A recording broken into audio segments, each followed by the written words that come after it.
Good evening everyone and welcome to tonight's webinar run by Southern and Tropical Beef Technology Services. My name is Philip Mann and I am a Technical Officer with TB Test based in Rockhampton. Joining me tonight is Andrew Byrne, who is a Technical Officer with SBTS and based in Armidale. Andrew will be your main presenter tonight. Tonight's webinar is titled Understanding and Recording Information for the Fertility Traits and Docility. And this is the fifth in the sixth webinar course titled Breedplan from Go to Woe. Our final presentation next week will be looking at the newer EBVs for the traits of flight time, shear force, structural soundness and net feed intake. And we will also be having a look at how DNA information can be included into Breedplan. As with our previous webinars, Andrew will be talking you through the presentation that will come up automatically on your computer screen. We certainly encourage you to submit any questions that you may have that are related to tonight's topics by typing a question into the questions field, which is located toward the bottom of the control panel on the right-hand side of your screen. Once you have entered your question, simply click on the send button and that will come through to us. We will be stopping periodically throughout the presentation to answer the questions that you send through to us. Because of time limitations, we may not be able to answer all your questions, but I will be providing a list of staff at the end of the presentation that can be contacted to provide a response. If your question box does disappear at any stage throughout the presentation, just click on the double arrows which are located at the top left of your control panel box, and that should bring it back. I'll now hand over to Andrew to take you through the Fertility and Docility EBVs. Okay, thank you very much, Philip, and welcome everybody again. So as Philip said, tonight we'll be discussing the two fertility EBVs that we have, so scrotal circumference and the Docility Carving EBV. And we'll be discussing both what those EBVs mean, first of all, and how to interpret them, and then give you a bit of a run through as to what information you need to record should you wish to have scrotal circumference and Docility Carving EBVs calculated on your animals, and also some of the considerations that you need to make when recording that information. We'll then change tack, having discussed the fertility EBVs, and move into discussing the docility EBV. So one of the, I guess, more recent EBVs, and again with the docility EBV, we will discuss how to, first of all, interpret that EBV, and then what information we need to record. So that's how we'll handle tonight. So a fairly similar kind of to how we've, similar fashion to how we've handled the previous webinars. So to get underway, first of all, we'll discuss the Scrotal Size EBV or Scrotal Circumference EBV. Now, when we start looking at fertility EBVs within Breedplan, there are basically two different EBVs that are calculated, one relating to the male fertility and one relating to the female fertility side. So the Scrotal Size EBV that we have is the one relating obviously to the male fertility. So it provides us with genetic differences or differences between animals in scrotal circumference, and it's adjusted to 400 days of age. So it's giving us differences between animals in scrotal circumference at 400 days of age, and the EBV is expressed in centimetre units. So I guess if you look at how that's interpreted, if we have an EBV of +3 on one animal, +1 on another animal for scrotal circumference, there's a 2 centimetres difference there in EBV. So if we join those animals, we'd expect half that difference to be expressed in the progeny, because the other half of the genetics will come from the dam. So a 2 centimetre difference in EBV, we'd expect if we joined those two bulls, the same cows, that there'd be around a 1 centimetre difference in scrotal circumference in the male progeny at around 400 days of age on average. So that's just to how to interpret that EBV.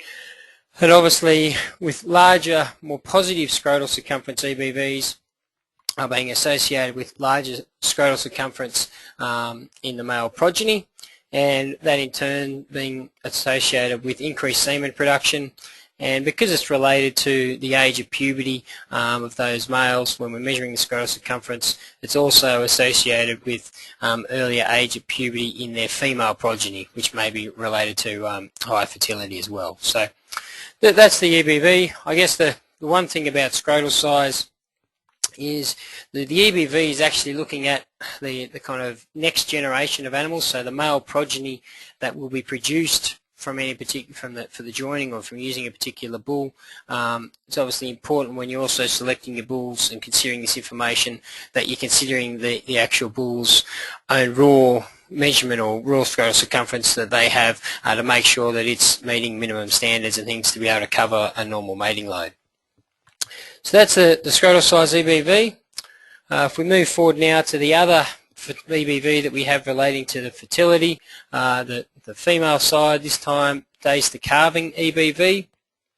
Now the days to calving EBV, I should say at the start, is not available in all breeds. It's only available in those breeds who have got enough information recorded relating to joining information on the females to have this EBV calculated. So it's available in most of the major breeds, but in some breeds this EBV won't be available. It's not to say it couldn't be calculated once enough information was recorded by producers within that breed. So the days to calving EBV, what it is describing is it's giving us differences between animals in the time from the start of the joining period, so when the female is first exposed to a bull in any particular mating season, until the subsequent calf is born. So if we look here at this diagram on this page, and I'll bring up my cursor here, we've got the bull being joined here. Then there'll be a certain amount of time before conception occurs. So a certain amount of time before the female actually gets in calf, and then we'll go through the gestation period until the subsequent calf is born. Now, there'll be some variation between animals in actual gestation length, so the time between conception and when the calf is born. We obviously have a gestation length EBV, which we've already discussed in previous webinars describing that part. But what the days to calving EBV is really trying to pick up is this bit of variation at the first part, the differences in the time between when the bull goes in and when the subsequent cow or subsequent conception occurs, so when the female actually gets in calf, whether that be very early in the joining period or a number of cycles. So the EBV is expressed in days, so that the units there are actually days. And in this case, smaller EBVs or more negative EBVs would indicate a shorter number of days from the bull in date until the subsequent calf is born. So basically identifying females, or in the case of sires, daughters, who will get in calf earlier in the joining period and therefore have the calf in a short amount of time from that bull in date. Also this EBV, I guess, because it's related to higher fertility, is also being associated with earlier puberty in heifers, earlier return to estrus after calving, and as we talked about, earlier conception in the joining period. So that's the two EBVs, the outline of those. I might now just invite you, if you have any questions, just to send those in regarding the interpretation of those EBVs, and then we'll go in and discuss, if you're interested in those two EBVs, what information do we need to record. So I might hand back over to you now, Philip. Yeah, thanks, Andrew. I've just had one question come in. With days to calving, are cows assessed differently to heifers? I guess you'll be going through that later on, but would you like to answer that one now, Andrew? Yeah, I will, and just to say that yes, in essence you're correct. When we start looking at the information which goes into calculating these, obviously you'll normally be managing your first calf heifers differently in terms of joining than your mature cow herd. So you may even have a different joining time and those type of things. So that information is handled differently. But in terms of interpreting the EBVs of the mature cows and the heifers would be able to be directly compared together.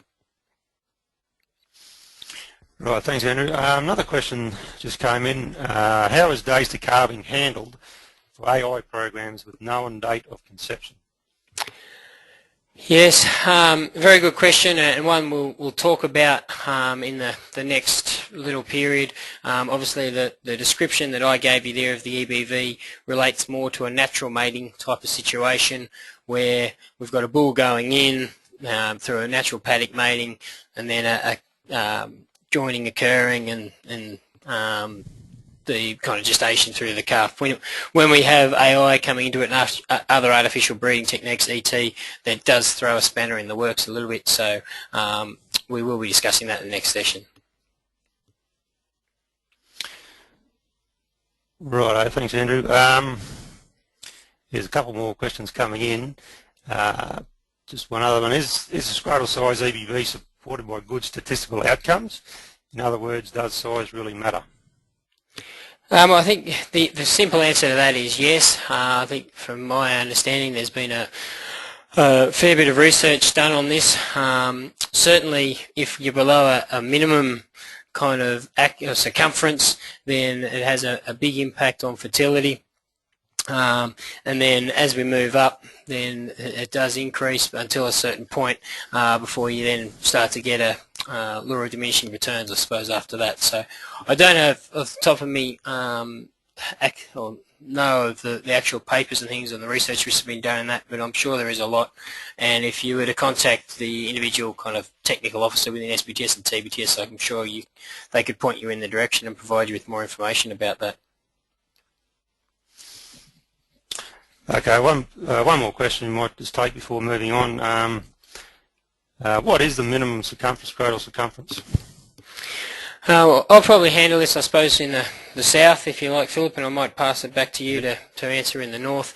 In terms of the general rule that I think is used in the Bos Taurus breeds down here is around the minimum scrotal circumference of 34 centimetres at 2 years of age is the kind of guidelines which is put out by the cattle vets as the minimum kind of circumference, certainly in Bos Taurus cattle. I'm not sure if that differs in the Bos Indicus, Philip.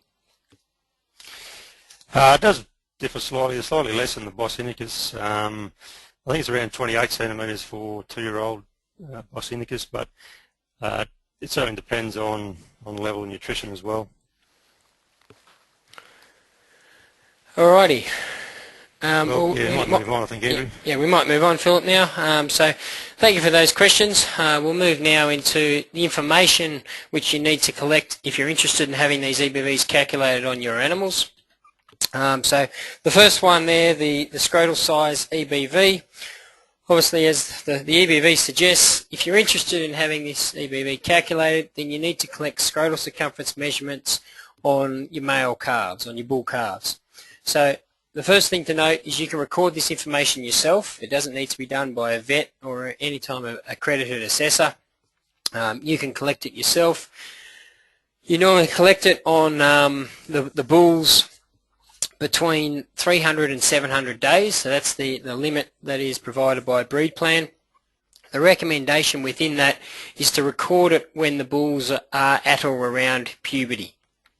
So in the south, I'd be suggesting that that's around the 400-day age, so when you're generally tying it up with your 400-day weight measurements. In the north, with maybe bulls hitting puberty a little bit later, then it might be more around your 600-day weighing. Now, it doesn't need to be taken at weighing. I'm just saying for ease of management, if you're putting them through the scales and things, then that's probably the easy time to measure it. Obviously there's a picture there as to the kind of measurement technique. So when you're measuring it, you're obviously there just grabbing hold of the scrotum and making sure that the testicles are firmly down towards the bottom, placing your measuring tape there around the widest part and just pulling that in, so there's a little bit of pressure and not too much pressure, but then not loose either. So generally just a rough eye as a rough kind of rule of thumb, when you're starting to get a slight indentation on the skin as you pull that in, then you'll be taking that measurement. So that's basically the information you need to collect. Some considerations that you need to make when collecting that information. The first thing is that the measurements that you take, you record in centimetres. So you can record it up to actual 1 decimal point as well. Generally, I guess I'd be saying if just do it in half centimetres, it'd be, I mean, in full centimetres, it'd be perfectly adequate. But if you are going down to 1 decimal, then I'd just be looking at half centimetre measurements.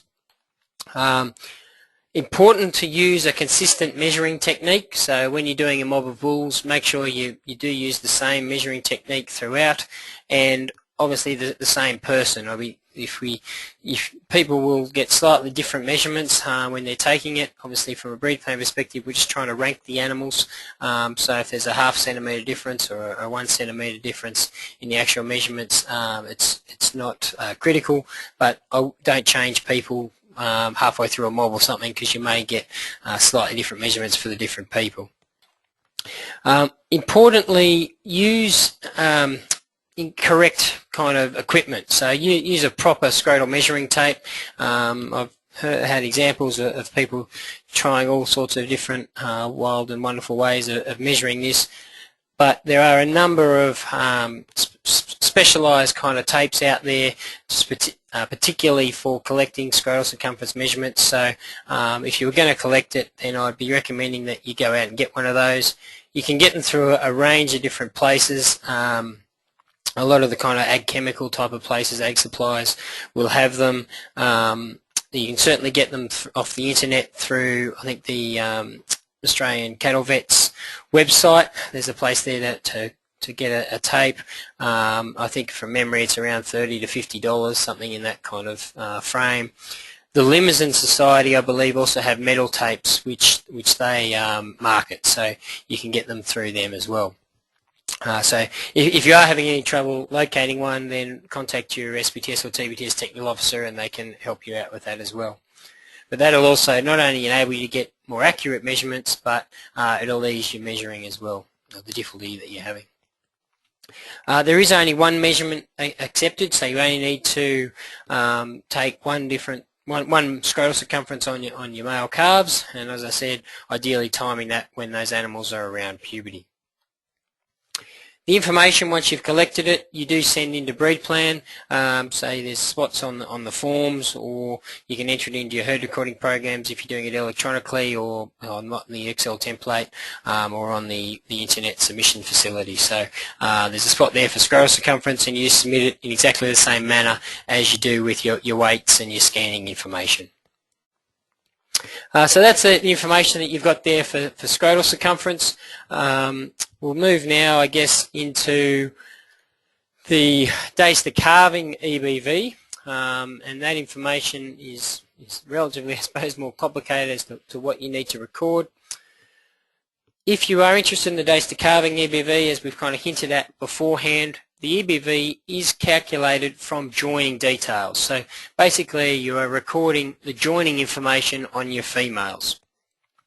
Now, as it's kind of we've touched on again, at this stage the EBV only analyses or includes information from natural mating programs, natural paddock matings.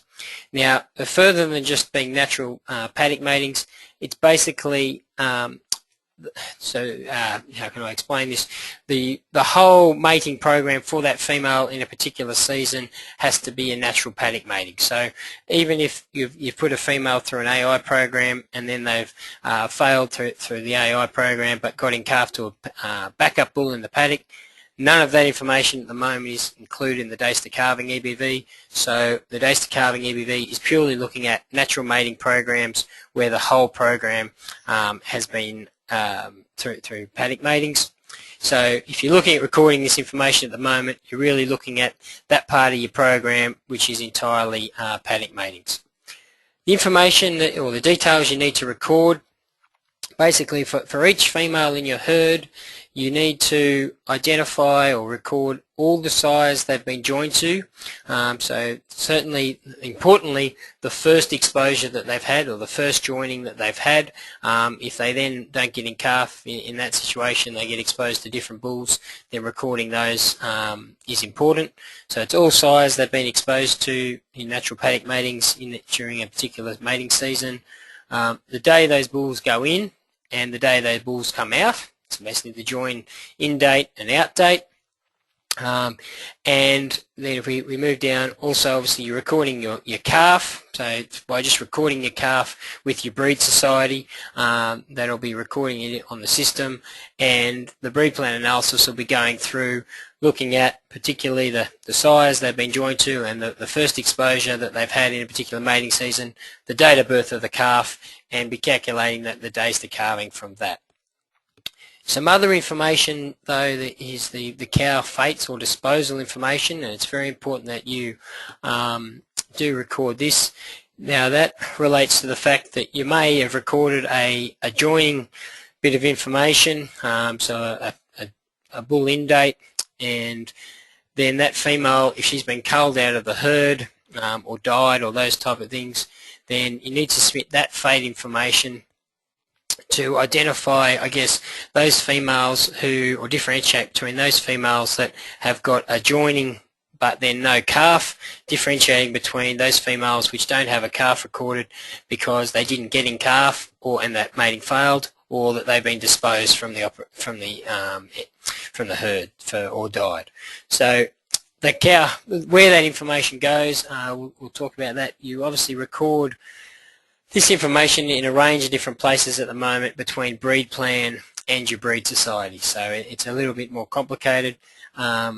In this case, if we look at it here, your bull in dates and bull out dates and the size they've joined to, you'll generally be recording that information with Breedplan. The cow fates and the calf details you'll be recording with your breed society.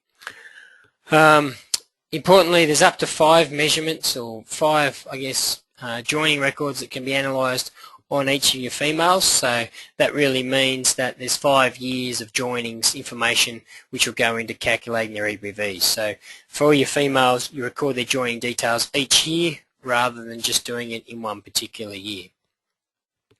Now, some considerations when you're recording your joining details, and these considerations I cannot kind of stress enough. If you're interested in days to calving, then it's really important that you pay attention to the joining information that's coming in to make sure you get the most out of it. It's generally a fairly lowly heritable trait anyway, the fertility traits, and if you're not really carefully recording your information, then its value for genetic evaluation can be really diminished.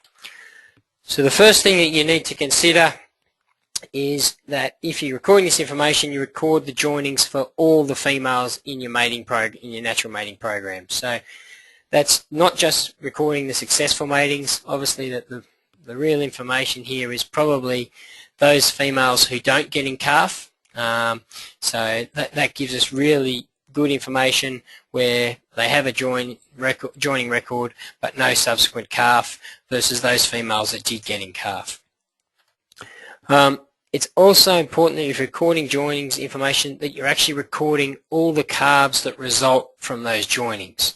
We often have situations where people will record the joining information well, but then they don't record all the calves that result. So they may not record the dead calves, or they may go through and throw a certain percentage or cull a certain percentage out of their stud herd at weaning or something and not record those with their breed society. The effect of that is basically we've got a joining record on their dams, no calf recorded with the breed society, and so the analysis is going to consider that those females didn't get in calf, and the effect on their fertility EBVs will be quite severe. So if you're doing this information, you've really got to record all joinings and all the calves that result from those joinings. In the southern breeds, where you're under a female inventory system, then often there's no cost for or extra costs for recording all those calves, because you're just paying on a per cow kind of situation per year. In the north, where it might be more on the calf side of things, where you're paying per calf, then there can be costs associated with that, but you really just need to talk to your breed society to see what's the rate that you can get for those calves. Most of them have cheaper rates, as I understand it, to let you get information about dead calves and those type of things on there, so you can get the best genetic evaluation possible. It's important to collect heifer joinings, and when I say that, the first calf heifer joinings. In the past, probably the way the information's been collected, you've recorded a next mating date when you're recording your calf this year. So if you're recording your 2010 calves, there'll be next mating information on there for 2011 type of matings. That's how it's traditionally been collected. The problem with that is the females calving for the first time in 2011 never have a 2010 calf, and so we're not collecting all that heifer information. And the first calf heifer information is probably the really key information to this whole analysis, where we've got a good group of heifers all joined on the same day, all with equal opportunity to perform, coming through and really identifying particularly those not getting in calf versus those that are getting in calf, and then those that are calving quite early. So it's important to collect that first calf heifer information and send that in. It's also important, as I said before on the first page, to really make sure you record accurate female disposal information, particularly identifying those females which have been culled for fertility because they didn't get in calf versus those females which have been culled for other reasons or sold for breeding or that have died. So that's really the key point there. It's also important to note that if you've got multiple sire joinings, that information can be submitted into the breed plan analysis. So you just basically, when we send that information in, when you're recording the sire identifier or the sire tag number that you've joined the female to, just use the multiple sire tag that you've been assigned with multiple sire ID, and that will feed into the analysis as a single sire joining would. I guess one point of experience with this days to calving information is if you don't have clearly defined calving periods, it can be difficult to collect useful information for the breed plan analysis. So the whole analysis relies on having a defined in date, if you like, or a first exposure to a bull in a particular season, and then we can identify when the subsequent calf is born. If you're joining for 12 months of the year, for example, the bulls are in the whole time, then it's near impossible to really collect useful information for the breed plan analysis. So if you've got a fairly extended calving period and no real defined kind of calving season, then it can be very difficult to get days to calving information. If you're in that case, I'd be contacting your SBTS or TBTS technical officer to discuss what options there are or what changes you could make to make that more useful. The other point here is where do you submit this information? Traditionally, this information has been collected through your breed society. So a lot of the joinings information that you're sending in with your breed society will feed into the days to calving analysis. In the past, as I said, that has generally been through that next mating date information. So when you're doing your calf registrations, there's a spot on the forms or in your herd recording programs for the mating details for the next joining. That's really changed now, and if you're interested in this information, particularly for your joining details, then you need to submit that joining information directly to Breedplan. So there's a range of different ways of doing that. There's a Microsoft Excel spreadsheet available from the Breedplan website, which allows you to do it. There's also spots in your herd recording programs, the herd masters and the stock books to enable you to submit it. There are also some paper options available if you contact the Breedplan staff to discuss those. So you'll be submitting the joining details, so the bull in dates, bull out dates through the Breedplan. Obviously your cow fate information and your calf details you will record with your breed society at the moment. So that's I guess the information now at the stage. So the EBV, as I said, is all at the moment just relating to natural matings and only females which have got a full natural mating program. Just to complicate it a little bit more, obviously there is now a lot of artificial breeding going on, a lot more than there was in the past. Where the scientists are now up to is starting to look at what ways, or is there any possible way to include information from AI and ET programs into the days to calving analysis. Where they're at is they're just in a bit of a data collection phase. So they're after the information now so that they can analyse it to see if they can make use of it. Really what they're going to be after is some more detailed information regarding, again, I suppose all the joinings. So it'll now collect information about the females in terms of their AI joinings, plus their natural backup bull situations. It's also going to ask for information about the actual details of that AI program, so whether it was a synchronized program, a non-synchronized program, etc. The cow fates, again, there will be an expanded, or they're looking now at the moment of implementing an expanded range of cow fates, and possibly also a different set of cow disposals or fates for the days to calving analysis than what you're recording with your breed society. So there's probably struggling to take a lot of useful information from a days to calving perspective from some of the disposal information which was recorded with the breed societies.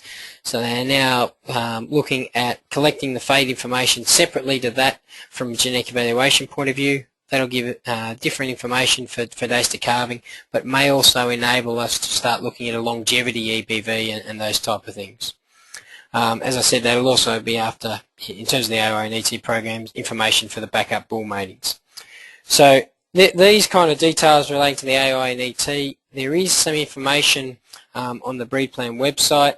We sent some information out from SBTS and TBTS towards the end of last year. There have now been some further modifications made to the information which is required, and the staff at ABRI and ABRI are just putting the finishing touches on those kind of requirements, so you're likely to receive some more information about that. I guess my message to you would be, if you're running AI and ET programs, interested in getting that information in to look at, see whether it can be included in days to calving, contact your SBTS or TBTS technical officer and they can discuss that with you. So Phil, there's a fair bit of information there about obviously what can be collected.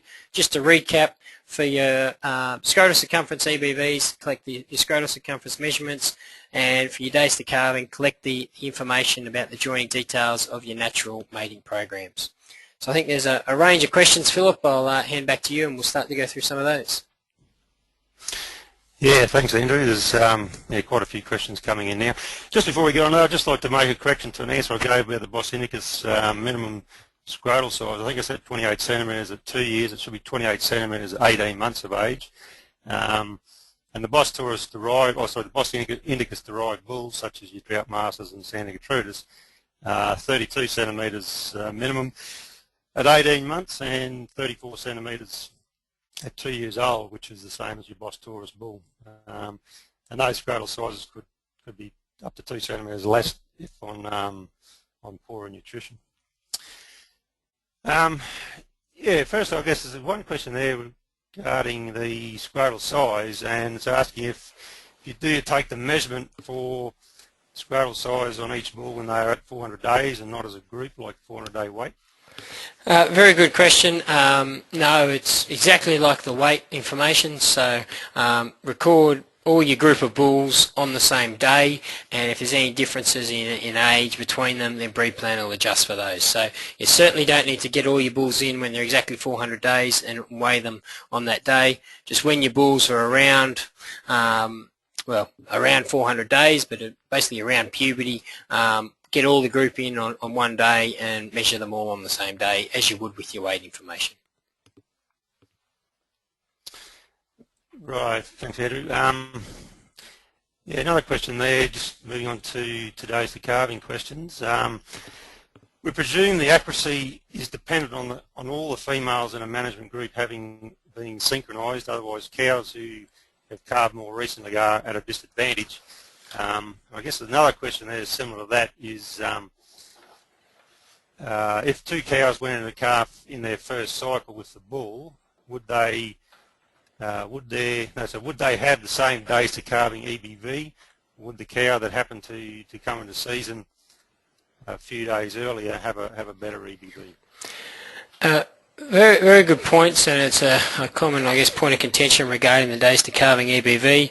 The simple answer is if you just look at that one mating in isolation, then some females can be disadvantaged. So there is no account, I guess, if they both get in calf in the first cycle, it won't consider that the same record. If one gets in calf on basically day 1 of joining and the other one is 15 days later, for example, then it will consider there's a 15-day difference there. So if the female was unlucky that she had finished cycling just before joining and it was a full cycle before she came in, then she may be disadvantaged.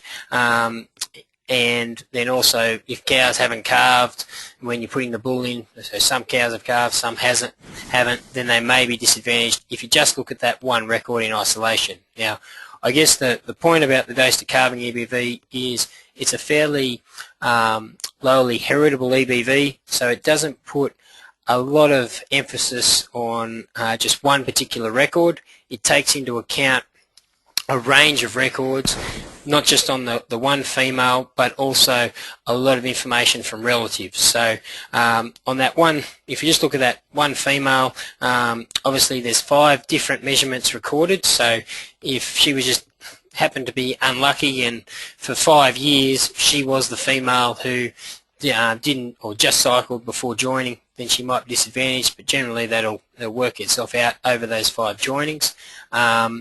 But again, even if she was unlucky enough that she was disadvantaged over all 5 joinings, it's lowly heritable, so it puts a lot of information on all her female relatives and those type of things, and so that'll all feed in. You should come up with a reasonable accuracy figure where some of those errors are minimised. I'm not sure, Philip, if you've got anything further to add to that, because it is a very common question. No, I think you've answered very well, Andrew. I think the key is that it's something that's measured over, or subsequent measurements that can be taken on those individual cows, but it's really, I guess, relating back to the sire of those cows and getting information back to the sire in larger numbers to be more accurate, I guess.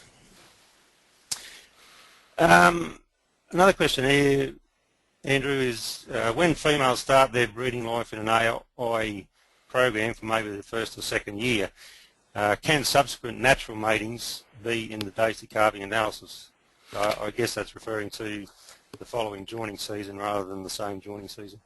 Yeah, that's correct. That's my interpretation as well, and the answer is yes. So it's the only time at the moment is if the female has an AI joining, it just kicks out, I guess, or doesn't analyse the joining information for that particular mating season. If in subsequent years it's purely natural, she's just paddock joined, then that information will feed into the analysis. Righto.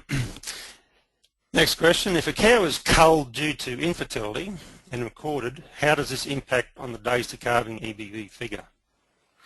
Okay, basically if it's culled due to infertility, it's assuming that she's been culled because she hasn't got in calf. So how it works is it looks at the longest days to calving. So it looks at the female who has calved last from that particular joining group. So and then gives it a penalty record to that female. So I think it's around 2 cycles. So it looks at the longest calf the longest time between the bull-in date and when the last calf was born, and then gives it a penalty record after that for those cows that both have been culled due to infertility and don't have a calf recorded on the database. Right, okay, thanks Andrew. Another question is, what is the ideal period of time to have a bull in with the females on natural mating, and how many cows per bull? It's a question where there's probably no simple answer to. What I'd be suggesting is, rather than trying to answer that one now, probably if whoever's asked that question, if they give their SPTS or TBTS technical officer a call, then they'll be able to discuss that. It's probably nothing that we can give a simple answer to in this webinar. All right, thanks Andrew. I think the last question there, what happens to the cow's calving information if it is found that the calf's DNA does not match the dam from, say, mismothering? Does this mean that because the calf cannot be registered, the cow won't be shown to have calved, even though it has raised the calf? Just got to think about that one. I think the answer is yes.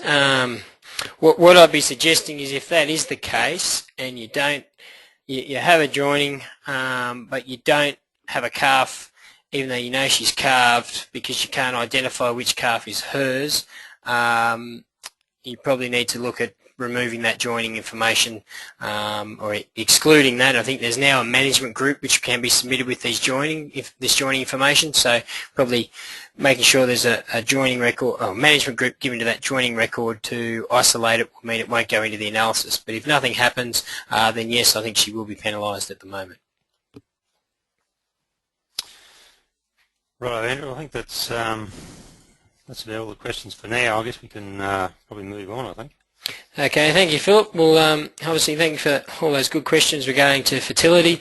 We'll skip now on to the last EBV tonight, the Docility EBV. So the Docility EBV at the moment is only calculated in the Limousin breed.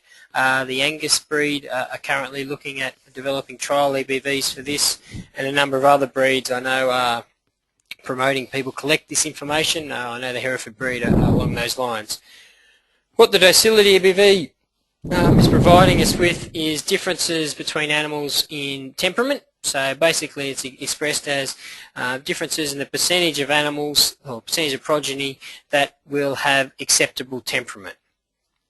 With higher, more positive docility EBVs, so that the higher the EBV indicating a greater number of progeny will have acceptable temperament. So obviously the higher EBVs in this case are the more favourable ones. The information, I guess we go back to this docility, a little bit like the scrotal circumference situation, where obviously the EBV is looking at the next generation.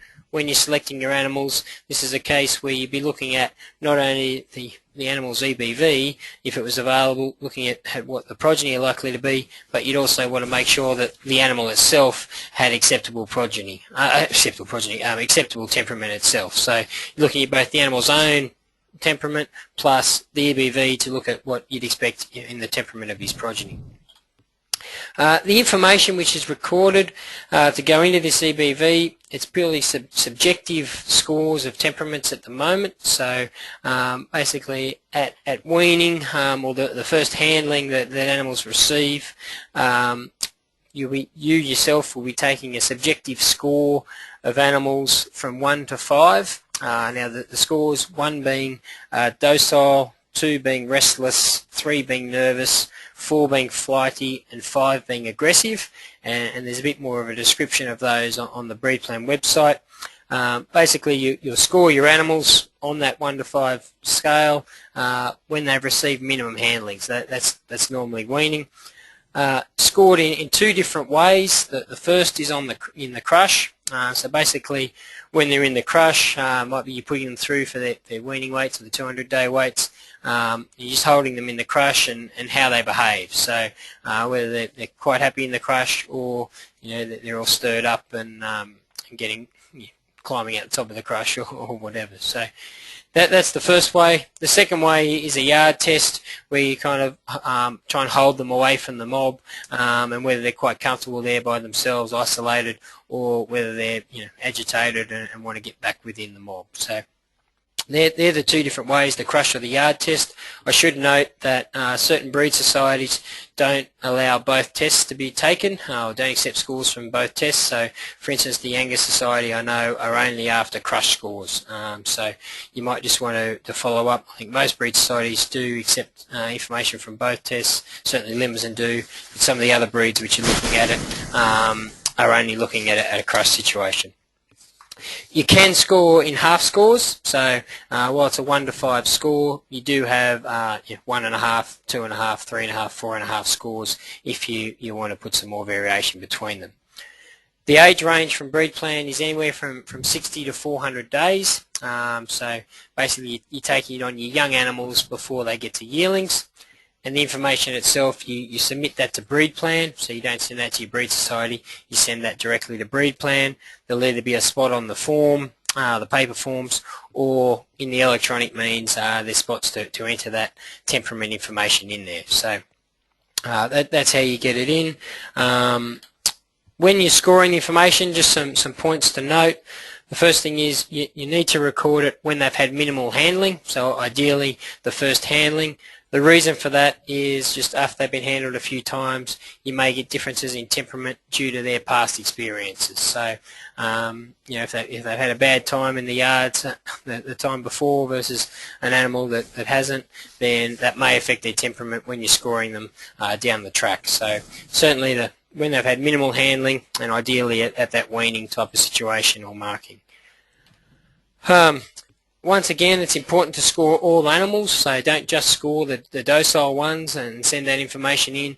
It's the whole group, and getting the variation within that group when they're all scored on the one day. That's the important thing. So score all your animals.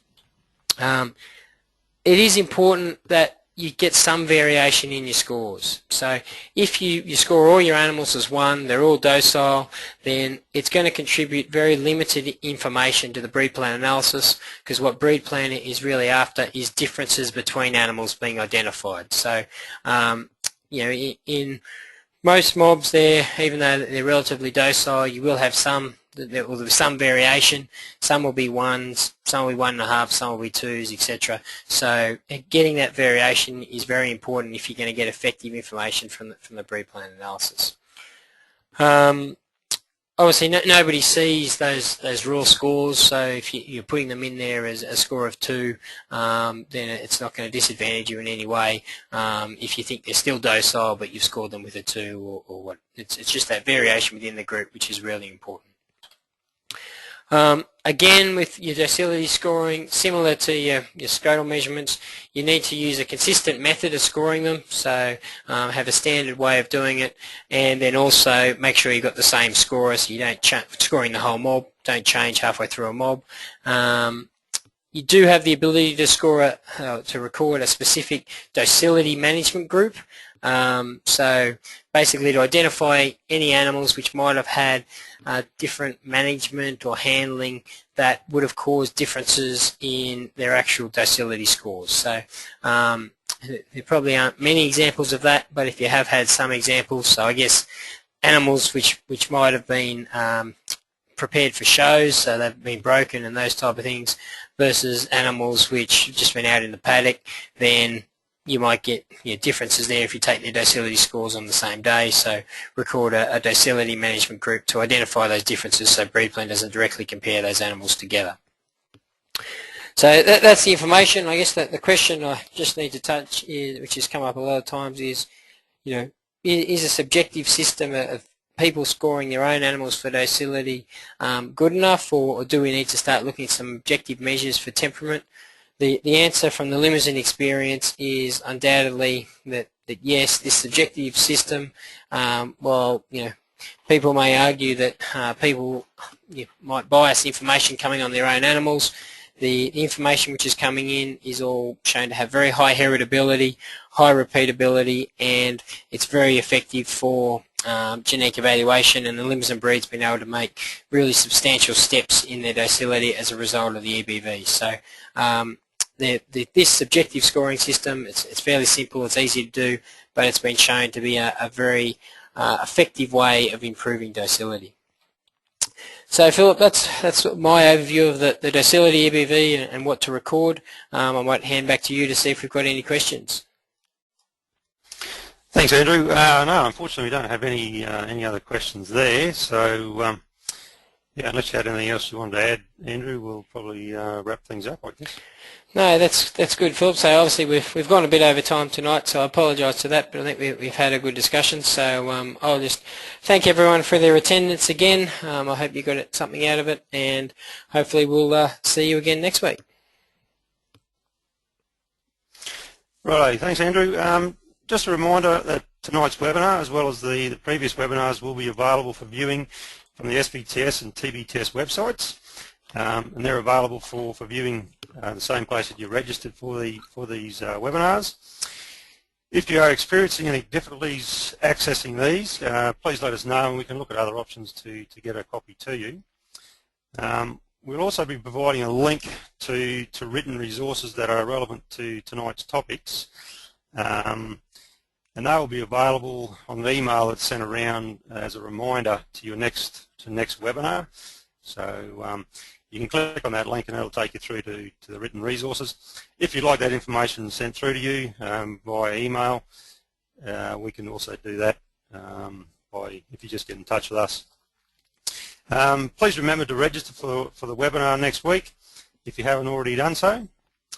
I think we've pretty much covered all your questions, but if there's anything else, any other queries that you think of that you'd like to get in touch with us about, please feel free to do so. There's a number of technical officers that are available for your breed. So there's myself looking after the 9 tropical breeds, Andrew Byrne, who's looking after Hereford and Murray Grey, Christian Duff, Shorthorn, Charolais, Red Angus and Scimitar, Ashley Austin, Blondie Aquitaine, Devon, Red Pole, Solers and South Devon, Peter Parnell Angus, Alex McDonald Limousin and Michael Beattie the Wagyu. Or you can ring through to the Breedplan office and talk to staff there. On behalf of Andrew and myself, thank you again for your attendance tonight and hope that you can join us again next week for our final presentation to discuss the newer EBVs and incorporation of DNA with Breedplan. Until then, good night.